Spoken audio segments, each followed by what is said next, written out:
आपल्या सर्वांना अंबानी परिवार हा सर्वांना माहित आहे. जगातील श्रीमंत माणसाच्या यादीत अंबानी परिवार हा येतो, परंतु पैसाच हा सर्व काही नसतो असे या व्हिडिओ मधून आज पाहायला मिळेल. या व्हिडिओ काय झालेला आहे, चॅनल वरती नवीन असाल तर जरूर सबस्क्राईब करा. व्हायरल व्हिडिओ मध्ये मुकेश अंबानी, नीता अंबानी आणि त्यांची मुलगी सुद्धा दिसत आहे.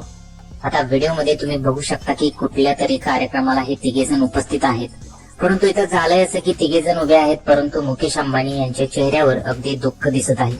आता ते मीडिया समोर अडतायत की काय अशी अवस्था तिथे झालेली दिसत आहे. व्हिडिओ पाहून अनेक लोकांनी विविध कमेंट्स ह्या केलेल्या आहेत.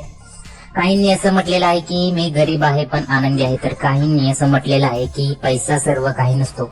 ज्याच्याकडे पैसा आहे की असं नाही की त्याच्याजवळ सुख आणि समाधान सुद्धा आहे, त्यामुळे सुख हे पैशाने विकत घेता येऊ शकत नाही. अनेक लोक हे पैसा नसल्यामुळे खचून जातात. अनेक लोकांना असं सुद्धा वाटतं की पैसा हा सर्वस्व आहे आणि त्यांना सुद्धा वाटते की पैशाने आनंद हा विकत घेता येऊ शकतो, परंतु पैशाने आनंद विकत घेता येत नाही हे आज सिद्ध आणि व्हिडिओच्या मार्फत सुद्धा सर्वांना कळालेलं आहे. व्हिडिओ सध्या सोशल मीडियावर प्रचंड व्हायरल होत आहे. अनेक लोकांनी हा व्हिडिओ शेअर करत वेगवेगळ्या प्रतिक्रिया दिलेल्या आहेत.